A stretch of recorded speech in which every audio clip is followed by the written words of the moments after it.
Yon, what's up mga kagaston? Another video for today. Ayan.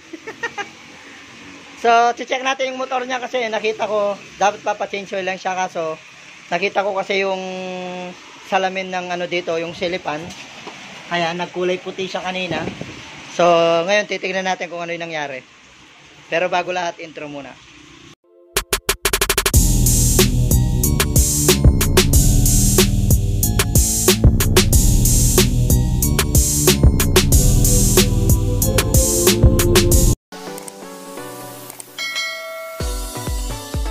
So ayun na po, ide-drain na natin. Sana hindi pa malala. Oh, medyo red siya. Red pa siya. So ibig sabihin hindi pa siya ganun kagrabe. Pero mamaya makikita nyo pag sinilip sa kabila, kulay puti siya. Tignan nyo man. Ayan siya, nagkulay puti. So, naghalo na yung langis at coolant pero hindi siya ganun kagrabe. So, feeling ko banda rito pa lang yung meron niya. Ayan, kulay white siya. So, baklasin muna natin, tuloy natin video mamaya. So, yun mga kagasto na nabuksan na natin yung makina ni Sir. Yung sa langis, makikita nyo, parang normal lang, walang halo. Pero pagkabukas ko rito, ayan.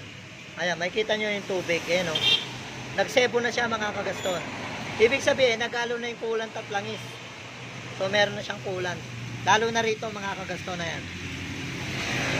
Ayan o. Sebo, ayan. So, cream pop. So, ang kagandahan lang nito mga kagaston, hindi pa ganun kalala. So, siguro, bago lang. Kaya hindi pa ganun talagang naging cream pop yung loob. So yan pa lang, ayan yung babang na to, ayan o, yan sa gilid, tapos ito. Kaya pag nakita nyo mga kagaston na yung dito nyo nagkulay puti, mas maganda check nyo na muna para hindi maagapan.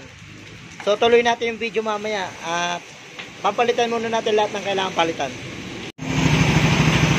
So yun mga kagaston, okay na yung motor ni Sir. Ayan, kaway ka muna, kahit OT tayo. Hi guys, ayan, so ginabi na kami sa motor ni Sir.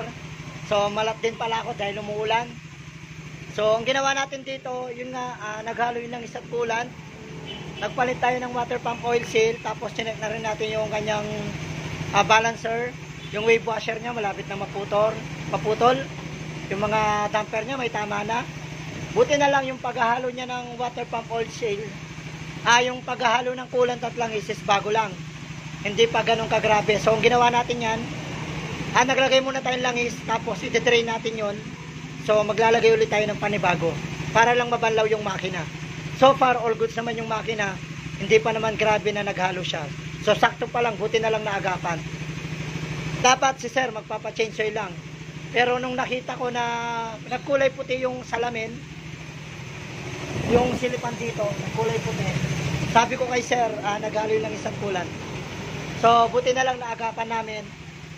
Pagbukas ko ng makina, naging